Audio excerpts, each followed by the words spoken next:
Hello, everyone, and welcome to episode 84 of the Own the Moment podcast.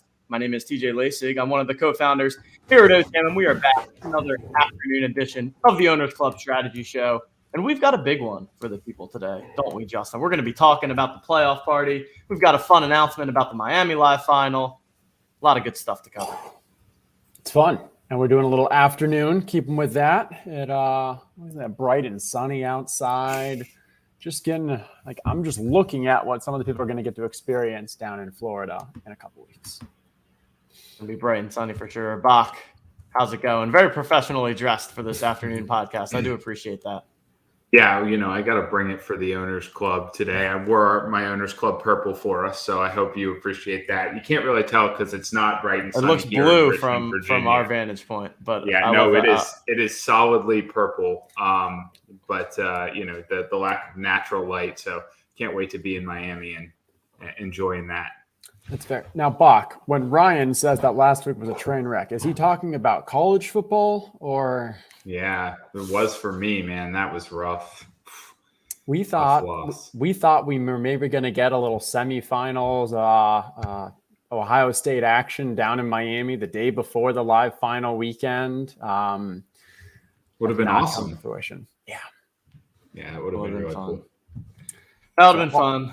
I'll be flying up to Charlotte on Saturday, doing a quick little one-day trip, catch some ACC championship. So that'll be fun. And then we'll get for the real football, the professional one, a little bit later.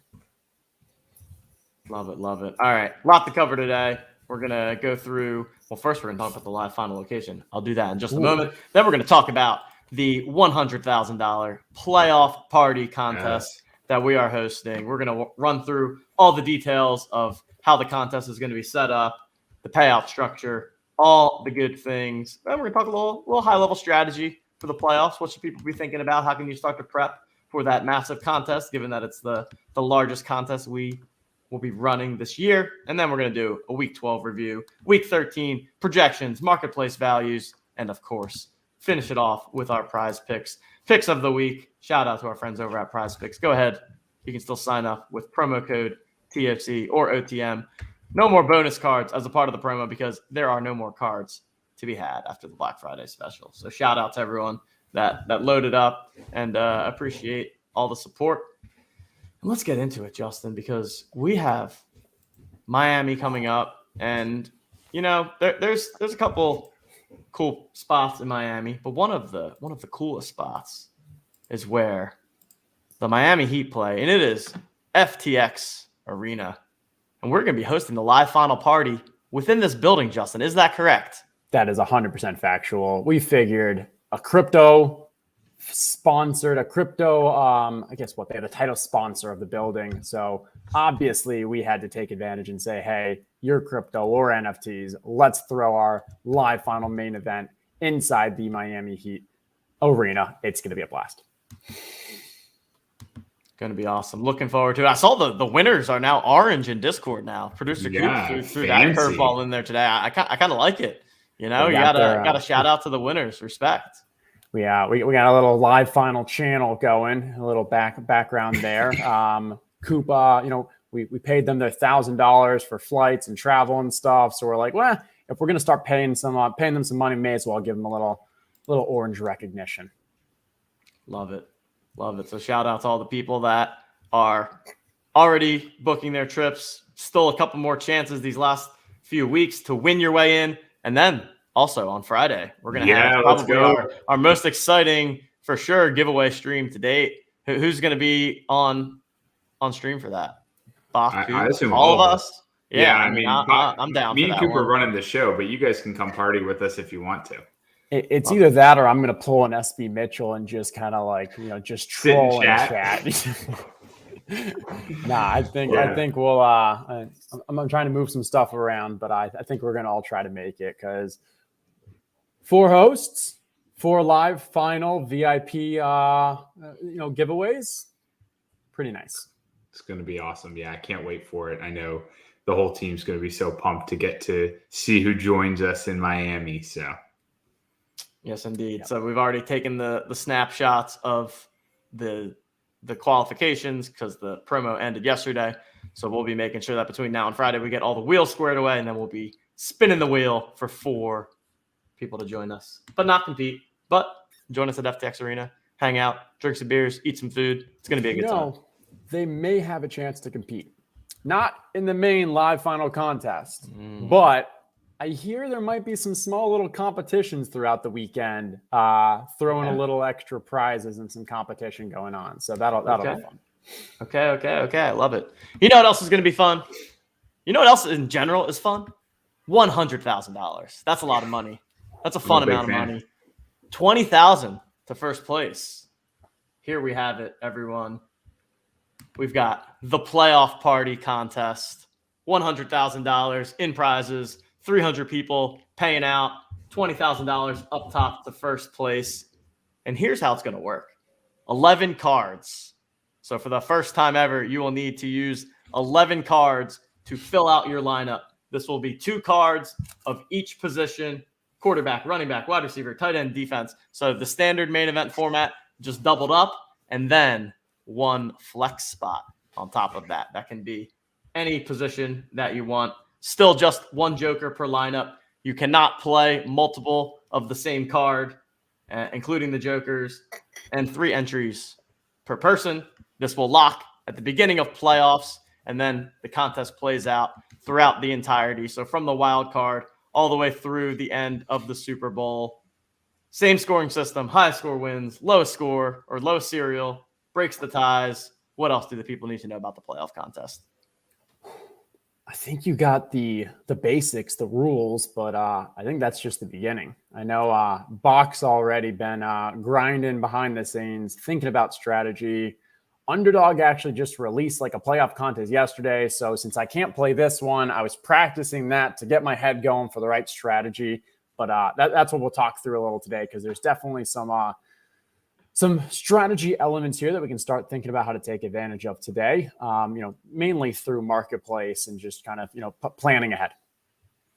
Yeah, completely agree. I mean, I think the one thing that should be obvious to everyone once you have a second to wrap your head around it, you're going to need to pick players from at least 3 teams, given the 11 roster spots, and no duplicates. And so there's just so much game theory that goes into we say game theory a lot, I guess, but there's so much strategy that goes into how do you pick teams and how do you pick lineups that are going to be both a little bit unique, as well as how do you pick lineups that have high upside. And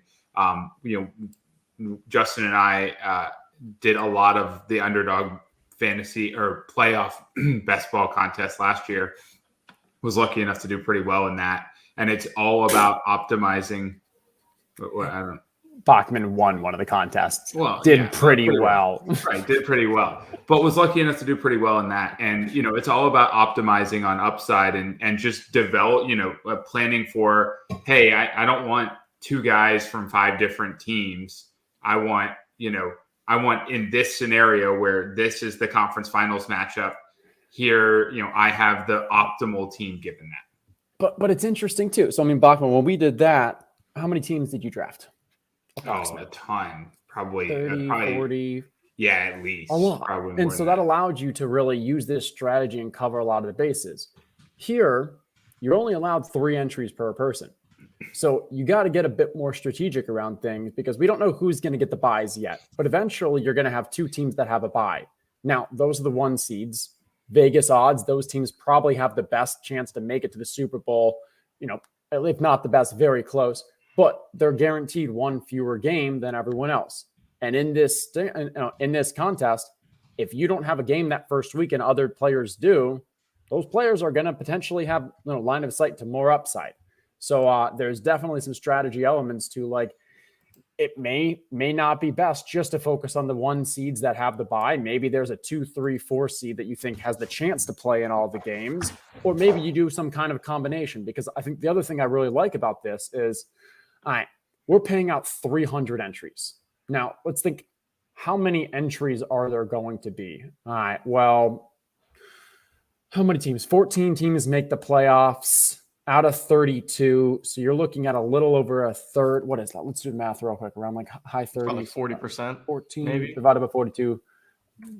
is 44%. All right, so 44% of the cards are in play. Call it 50 with jokers.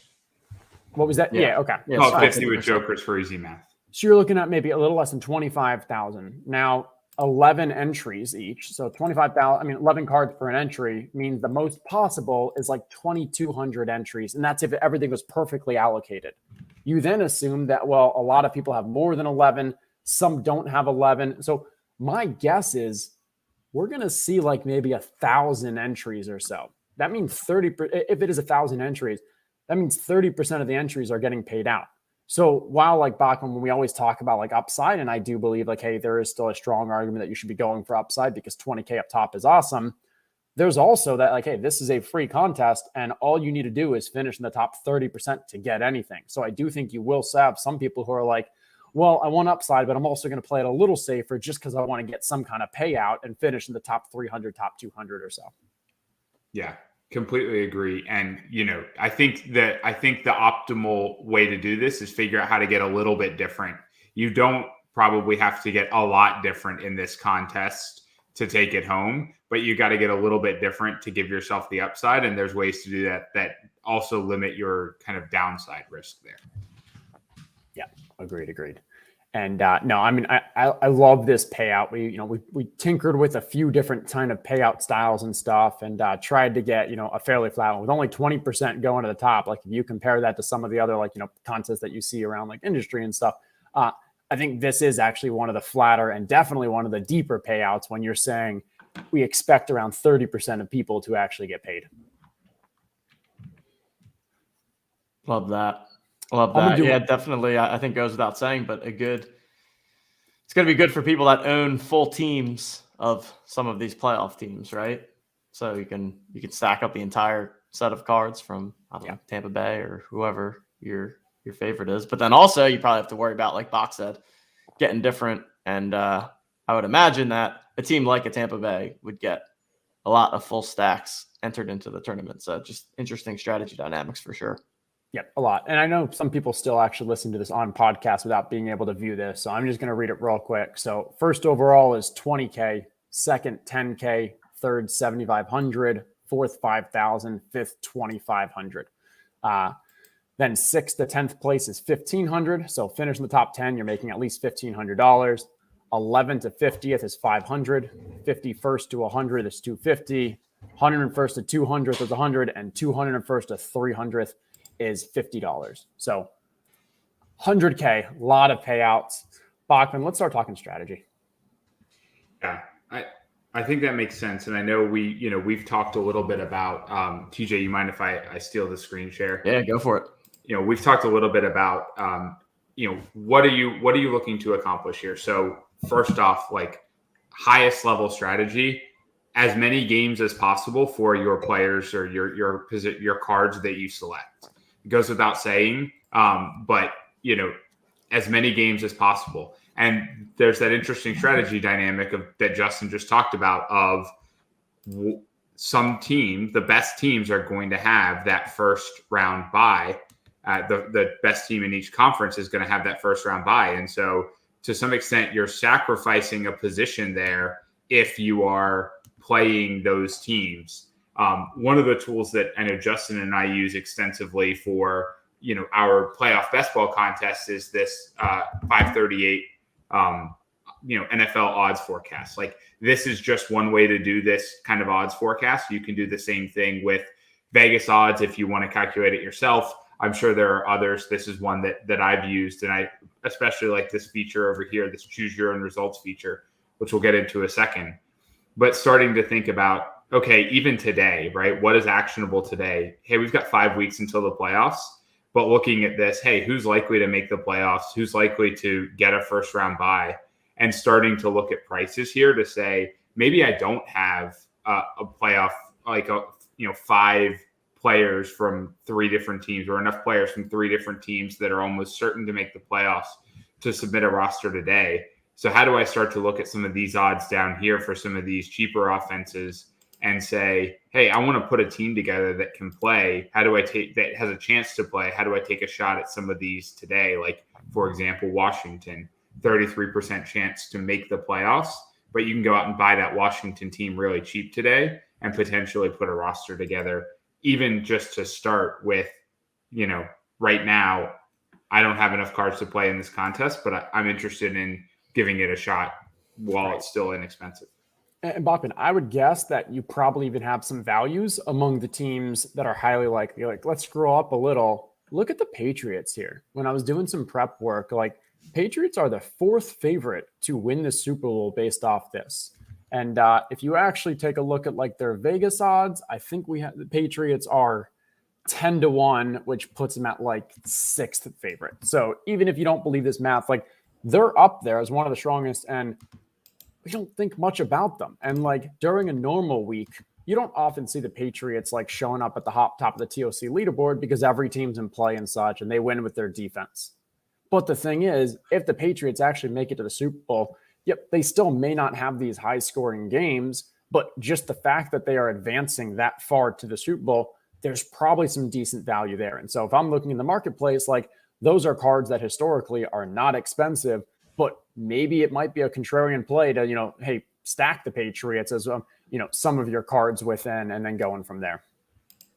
Yeah, I think that makes a lot of sense. And then also think like the positions that you don't traditionally think about with some of the other big name teams. So Tampa Bay running back, for example, right? Not one that although after Leonard Fournette's 4 or 5 touchdowns. Or he had 4. Rojo had one receiving. Yeah, Rojo had the other. But something like that, or like a Bills running back. So again, the one Ravens running back. So some of the ones that maybe don't typically get the love on an individual week, but like you guys said, you get the full experience of the playoffs, all the games. It can definitely add up. Yeah. And like Bachman, you were talking about like the first round buys. I actually, we want teams that aren't going to get a first round buy. So that's why, like, you look Bills, Chiefs, and Bucks, and Cowboys. I guess Cowboys, though, in their Super Bowl is a lot lower, but like Bills, Chiefs, Bucks still have decent odds to win the Super Bowl and advance all the way. But like, they're likely not going to play. They're likely going to have to play that first round too. And so those are where like you have substantial upside, where Packers and Cardinals, it looks like they're, it's highly likely that one of those two ends up getting a bye. Doesn't mean they're not like, you shouldn't play them come playoff time, but it does mean like, hey, you just got to take into account that like they're guaranteed to have one less game of upside than one fewer game of upside than some of these others that are really playing for, have to play in that first round too. Yeah, or they could, right? I mean, if both the 2 bye teams make the Super Bowl, then those are the 2 teams then they're going to get the same as the other 2 teams that make the conference championship. But I think that's exactly the way to think about it. And let me switch over really quickly. The other team, I meant to point it before I stopped my screen share, but I'm not going to pull it back up. The other team that that I was looking at was Tennessee Titans. So here we've got just the marketplace low ask for those 2 teams. Let me zoom in a little bit. So you can see Tennessee was 98% to make the playoffs on that last one. New England was 91% to make the playoffs and 10% to make the Super Bowl. Here's the low ask for those players. Now, are you super likely to win the tournament with a roster full of New England and Tennessee players? No, but you can pretty easily and somewhat affordably put together a team that will play that is almost guaranteed to play in the playoffs today with these rosters and give yourself a decent chance at cashing, given that 30% threshold of people who are cashing.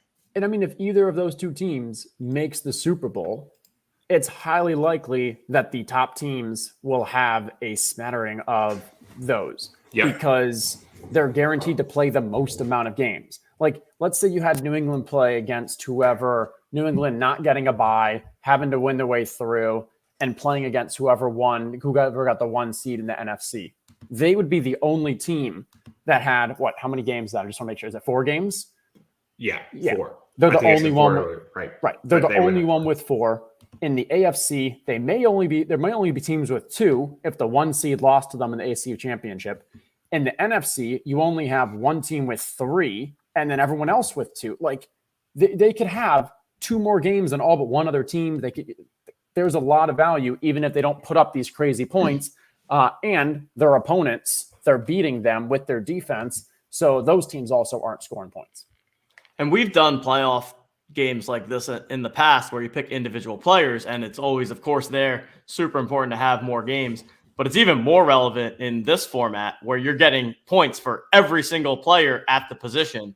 So even like a floor game, like from a raw points standpoint, you're almost guaranteed to be outperforming the ones that don't have as many games. Whereas if it's a one-off one player, they could go off for only 2 games and still be one of the highest scorers.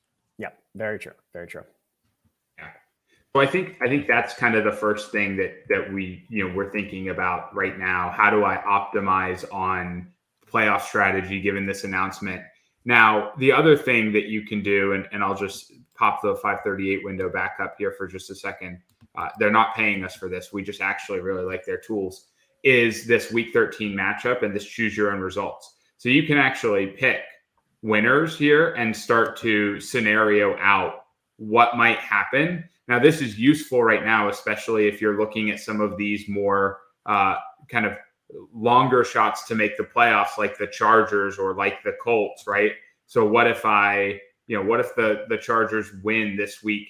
Well, hey, they're super likely to make the playoffs versus what if they lose this week? That hurts their chances some. And so again, if you're just thinking about how do I start to plan today? What actions can I take in week 13 to get ready for a playoff contest? Starting to scenario out what it might look like if the Chargers win and who does that hurt and help? Or what does it look like if the Colts win and who does that hurt and help? Gives you an opportunity to put together a team. And also, like the Chargers are one where, hey, they're not super likely, they're 2% to win the Super Bowl right now. But let me just quickly click a couple wins here. If they're guaranteed to make the playoffs, all of a sudden their like Super Bowl odds go up somewhat significantly. And so you're not going to have to make the call on whether or not the Chargers are the team that you're stacking right now, but you can start to do some scenario gaming and see who am I interested in targeting that others might not be thinking about at the moment. Right. Bach, can you clear all those out real quick? Yep. All right. I also think not only from a larger strategy, but on Sunday during games, there's a lot of value here. So let's go to the Broncos. Should be scroll down a little maybe. Broncos. Here we go. Right now, Broncos are 26% to make the playoffs. Not that great. But let's say they're up maybe 21-3 against Kansas City this weekend. Click on there and give them a W. They're now 57% to make the playoffs. That's a huge uptick just because we know that that's a conference game. They now have outs to actually win their division. It's baked into their math here that they're likely not going to win at Kansas City. But these are the kind of things I'd be prepping to start clicking through and seeing okay, whose chances are substantially increasing with a win. And then if that is happening on Sunday, that's when I may be going to the marketplace to kind of getting ahead of the game to plan to get those cards, or, because I want to play them, or because I think at the end of the day, they may increase in value as these teams have better chances of making the playoffs and so forth. Yeah. And conversely, right, you see that the Broncos are up 21-3 on the Chargers, and you go ahead and play with this and say, okay, the Chiefs now still likely to make the playoffs, but it's close. And you may have an opportunity to kind of, trade those cards for something else. Now, obviously the thing that kind of looms over all of this is the week 17 live final. And so you've got to be figuring out how to both optimize for your best lineups for week 17 and the live and online finals, as well as your playoff lineups. If you've got the entire set of cards like Sergeant Stogie does, you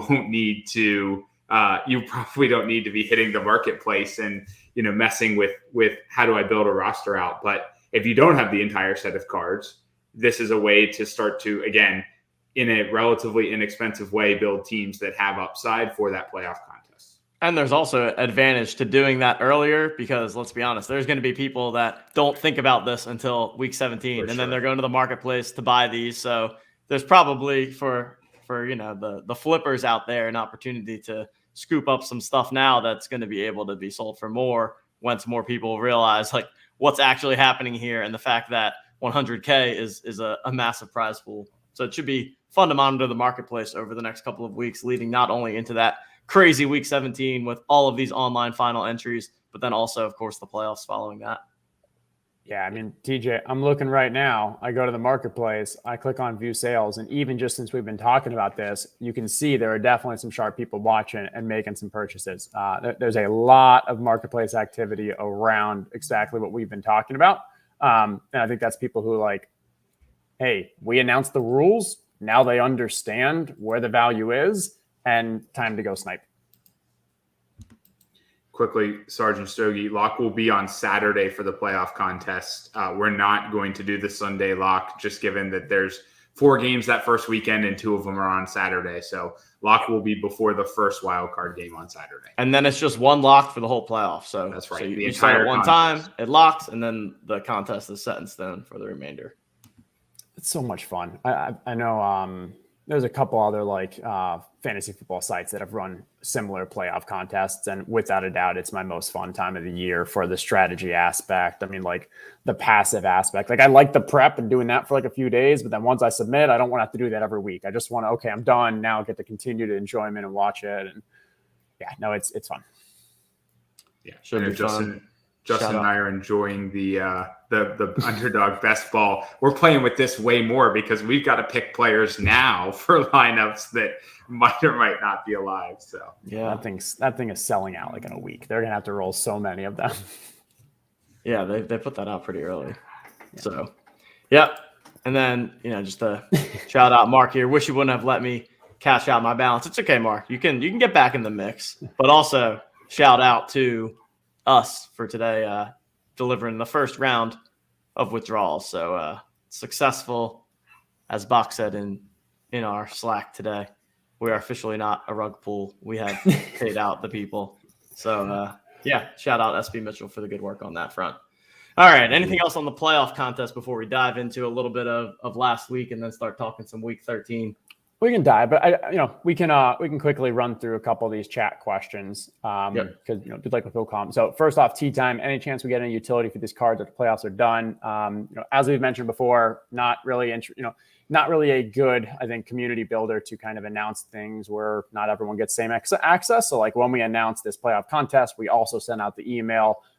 Really want to just all that form of communication will always be like that. We still have the OGs contest set for next year, but no, we'll not be announcing anything future for that probably until after this year.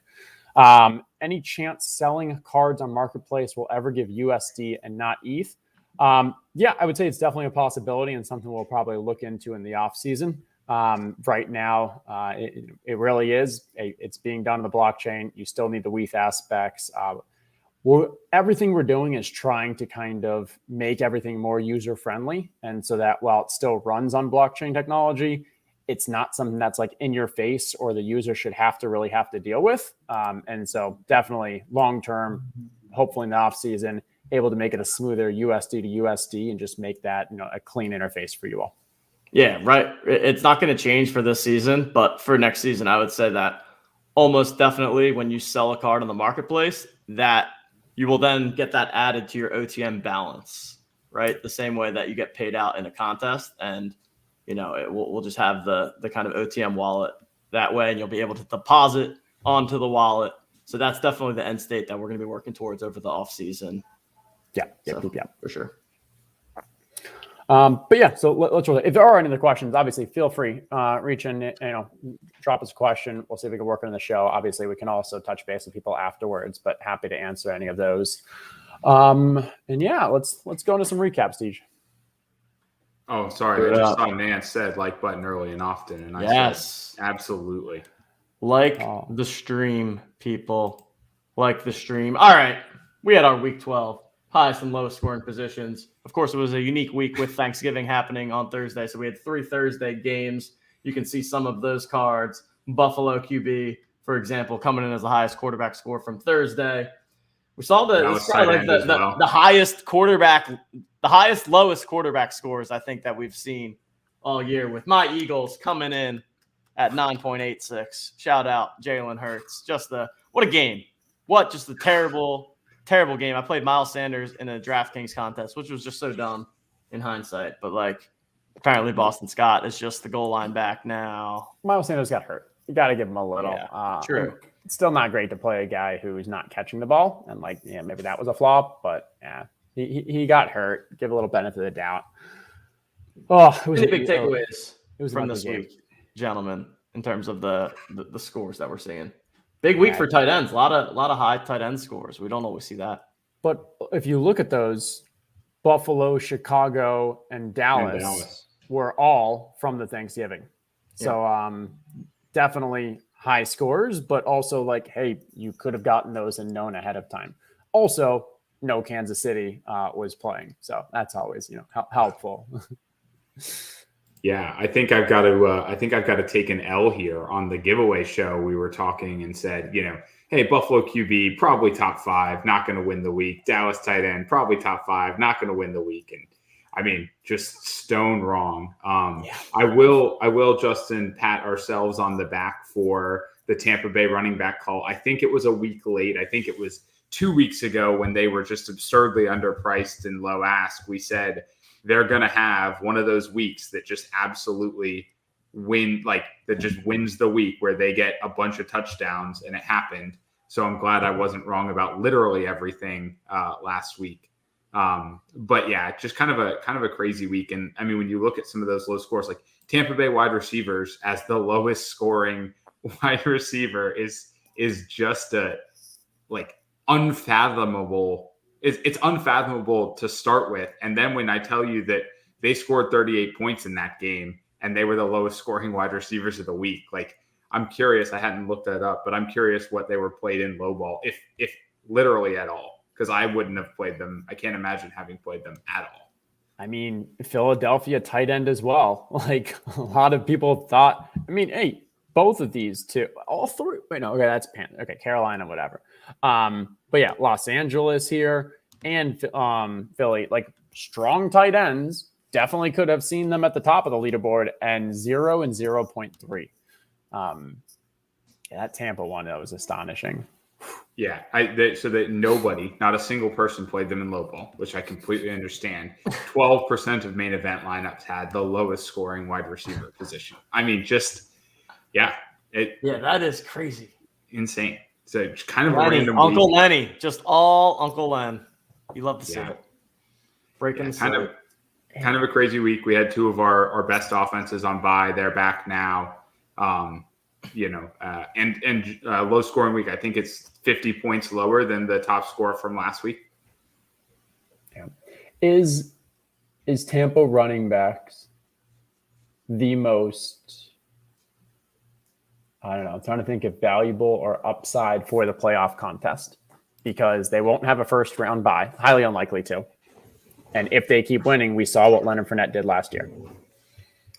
Yeah, he was on my lineup that won that underdog contest. I mean, I think that the answer is they're certainly one of them, and especially when you consider current price in the marketplace relative to the other things we would put against them, probably the most valuable in terms of cost value. Right. Are they the highest point total? No, but I definitely, if I had 3 lineups, I'd be playing them in some. That's for sure. What running back position would you rank ahead of them? Because Kansas City tight end is probably the most uniquely valuable because they're Kansas City's gap over the others. But probably not Green Bay because they might have the bye.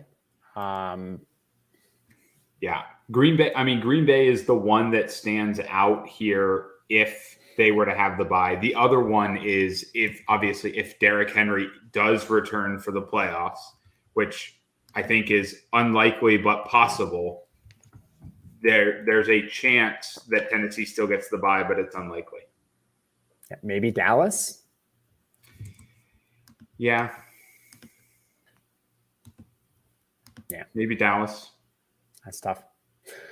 But yeah, I saw someone showing that we want you to show the screen. Yeah, Tampa Bay getting the Jets for week 17 for the live final, online finals. I mean, it's tough because with that team, that could be a huge game for the quarterback and wide receivers or tight ends, or it could be another huge one for the running backs.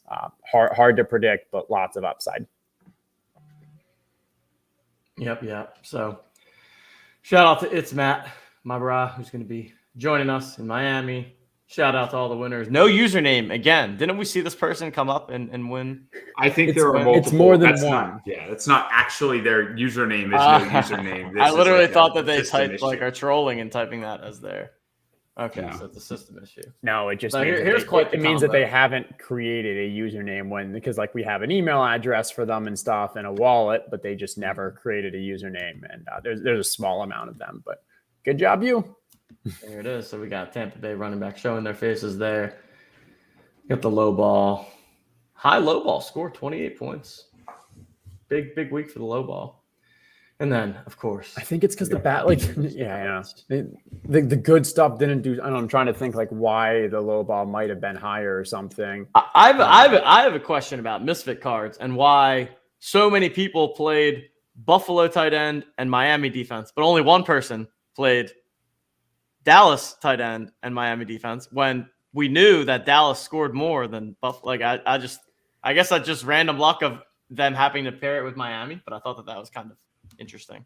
It's probably some degree. I think it's also maybe the Dallas ones people were more willing to put in their main event. Defense maybe that's what it is, the main event. Yeah, 15% owned in the main event, 3% in the Island of Misfit. So everyone was locking that score into their main event lineup, which is completely understandable. Makes sense. Prize pool for the Misfit is 5,000. Prize pool for the main event is 40K. Like that's a substantial. That's what it is. That's what it is.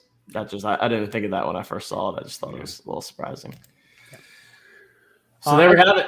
I can answer. So Brodero asked about the kind of the live scoring and why it takes the auditing and stuff and the time. And I'd say a couple different reasons. One is, because we have our own scoring format and because you have like different calculations and stuff, like there is a manual aspect to it. We can't just rely on a third party provider to kind of give it and say, hey, well, we have a player base and so forth. We have to make sure that the right players are actually being accounted for in the position group. So there is that manual aspect. The second is we are not yet billion, $10 billion, $20 billion company where, not only are they either able to pay for like the absolute best, highest quality stat providers with no mistakes and hold people to a level of like, minimal error. So we do what we can and, where we can, manually do things as fast as possible. But more importantly is just to make sure that it gets done right. Understand that like it can be, and it definitely is. It's a little annoying to have things kind of move in that last day and such. And a lot of the times it's really because of defenses. And we're hoping that in the offseason we can work with our stat provider to basically not fix, not change, but like improve their scoring system so that the things that actually matter, like when a kick is blocked or a touchdown is scored and a player and stuff, like it is accounted for. They don't have the resources right now to do that mid-season, but they said they'd be happy to work with us off-season. So we'll continue to try to improve and stuff, but just wanted to give you a little line of sight to like why it's like that versus like a, FanDuel DraftKings. Yeah. And the way that the scores update, it's like constantly updating. So we can't in the middle of the week adjust the score because it'll just get overwritten. Yeah. It just get over. Yeah. That's what it comes down to. It's just kind of the way it is. We understand that it could be a little, So the sweat is never over. We have the sickest stat correction sweat in the game. It's not over until SB Mitchell hits finalized. So shout out to the work that him and Bach do, a lot of the auditing. So it's not an easy task for sure. Yeah. Not only are you not paying for the main event sweat, we give you a free extra sweat on Tuesday. All right. You guys want to talk? I don't know. We're already well into the show here, but let's talk a little week 13, check out some projections, which we will, when contests go live, we'll make sure that we update the projections on the website. I think there may have been a gap in our process on that last week. So we'll make sure that we get it's all good. We get the updated projections into the site as soon as the new contests are live, which will be sometime before tomorrow night's game. Cool. Yeah, and this is kind of the first run of projections. Normally we take a second pass, just the earlier show. So these will probably adjust slightly from what we're seeing on the screen, but most of them will be the same. Just going to do kind of the same walkthrough again. We've got kind of a projections here in column D. We've got our price, our low ask price here in column C. column E is a little bit of a scaler there. Justin, I flagged a couple of the teams that stood out to me here.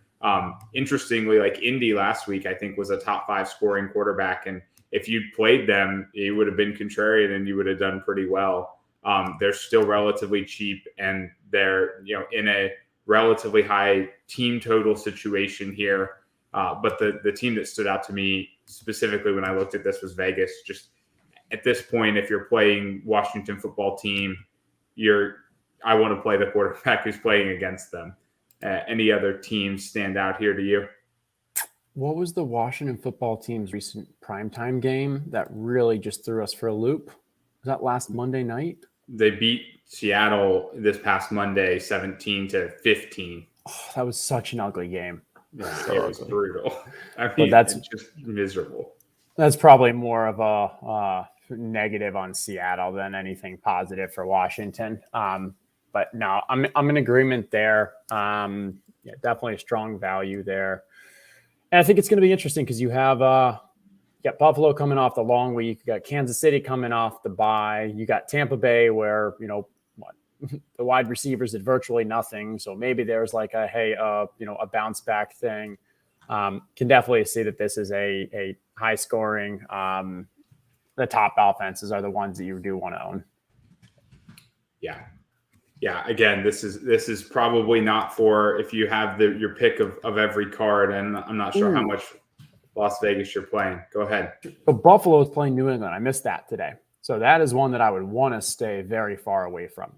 New England's defense, I don't even want to say they've been sneaky good. They've just been very good. And the best part about their kind of defense, or really the whole team, is their ability just to kind of manage the clock. Mac Jones has been very efficient and just great at kind of ball control and just slowing down the game. And so while like that, while that has a major impact on their defense, being able to control the other team, but also it just decreases the amount of plays in the game. So that's something that even if I have Buffalo QB wide receivers, like I may not be playing them in my 3 entries this week because New England's defense is that good.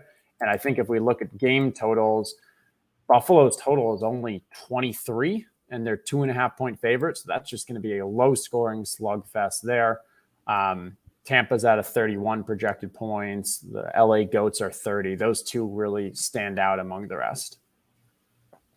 Yeah, and Kansas City at 28 with that tough matchup with the Broncos D. Cool. So we'll switch over to running backs here. I think there's kind of an outlier in terms of projections here. Indianapolis, that I don't think is going to be much of a surprise for the rest of the season, especially this week where Cleveland is off getting to get their running back room healthy. The value that stood out to me here was Philly, and I think it's just this insane commitment that they have to running the ball. And I say opponent playing really bad run D, but Philly is just wants to run the ball. They don't want to pass the ball at all. And there's just so much volume here. And they're playing the Jets, who haven't been good at anything this year. Relatively high team total, pretty big favorite. So that was the one that really stood out to me here in terms of value, both because of its relative value to other cards as well as just its high projection this week. Yeah, I would say one thing that I probably disagree with projections, and I think it's just because there probably isn't a manual edit here, is I think DeAndre Swift is unlikely to play. Reports look like that. Yeah. It is.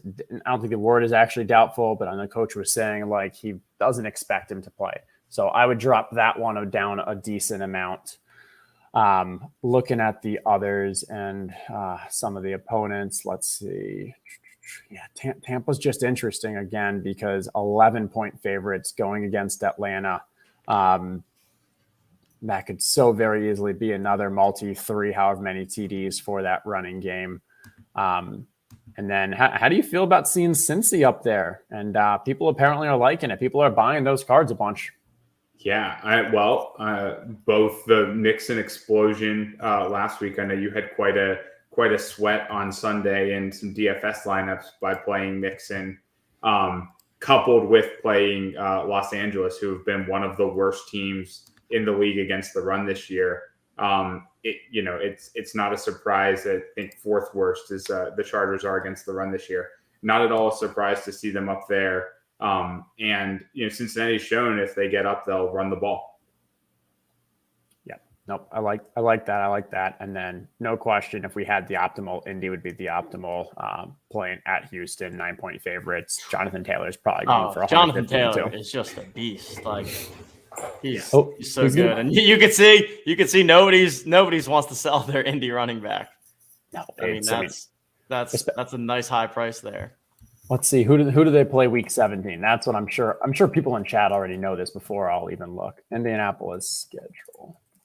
I also think Arizona running back is an interesting one because of the matchup for this week, but then also doubles as I think that's an undervalued playoff card potentially. I agree with playoffs and even the end of the season, but with Chase Edmonds out right now, it's still just the James Conner show. I believe Chase Edmonds might come back like week 14. So Colts play Las Vegas in week 17 at home. Yeah, that could don't have to worry about the weather. Not scared of Vegas D. I can see why no one wants worst to run defense for fantasy points against so far this year. Yeah. Just lock it in.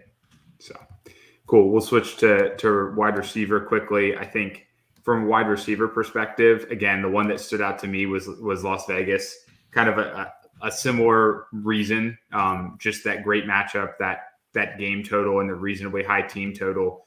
I mean, you can see the projection here is pretty substantially lower than some of the top ones at the position. The LA Goats kind of head and shoulders above, and then Tampa Bay, Arizona, assuming DeAndre Hopkins is back, which, and Kyler, but I think the expectation right now is both of them will be healthy.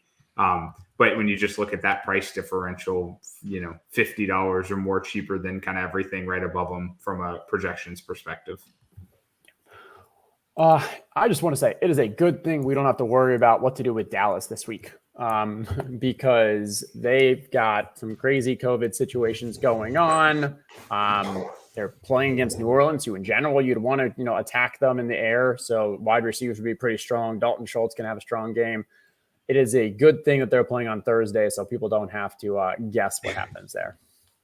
Yeah, that'll give lots of value. And we might get Taysom Hill for the first time, which is exciting.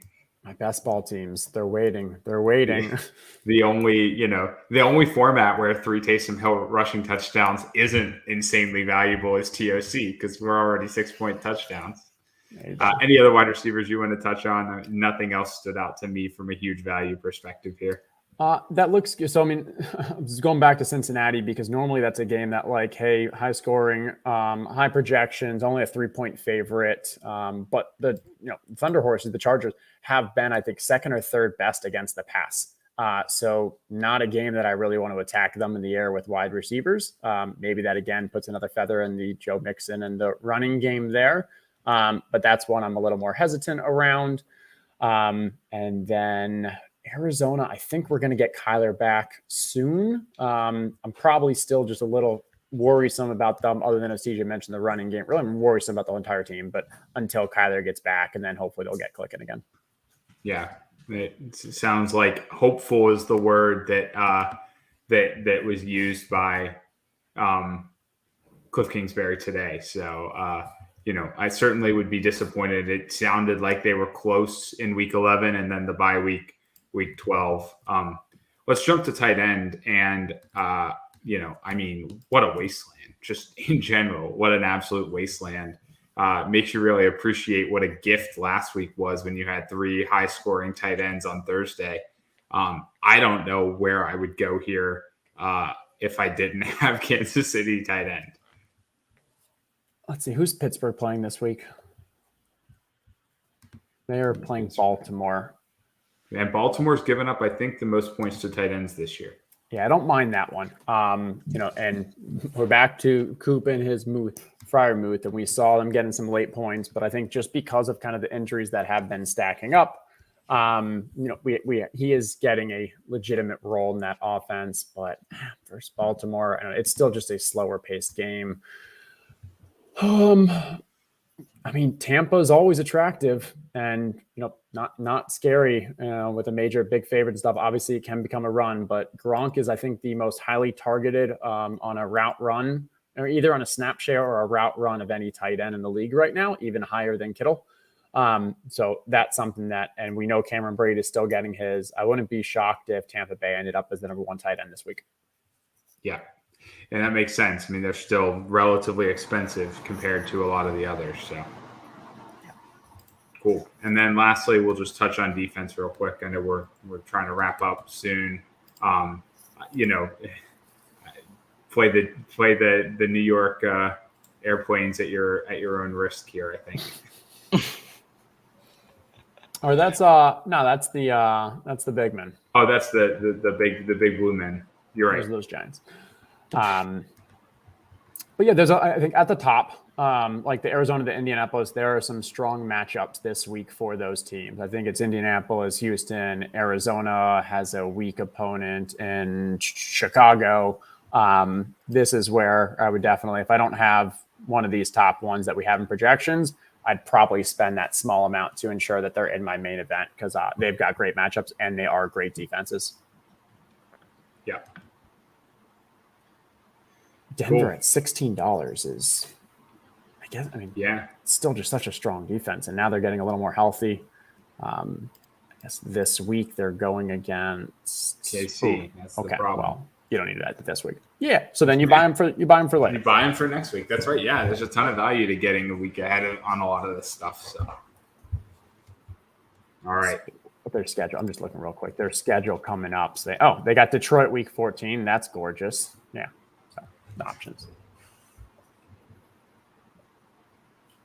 All righty. Shall we jump into some PrizePicks stuff? We've got Thursday Night Football coming at you. Dallas at New Orleans. Taysom Hill in the building. Dallas is 5-point favorites. Looking at a 48. Yeah, I'm scared. I'm scared to do anything tonight, to be honest, TJ. There is Dallas running back, just injury situation. Yeah, we don't even know officially if Taysom's starting. Oh man, we don't know that. We don't know who's actually going to play from a Dallas standpoint with the COVID outbreak that went around, the coaching aspect. So in these situations, there's usually value, but as it is right now, I'd probably want to wait until tomorrow. I'll throw in if I end up making anything, I'll throw in a pick in our Discord channel. But right now, it's a little too just unknown. Like, they don't even have a prop for Taysom right now, or for Simeon. Yeah. For neither quarterback.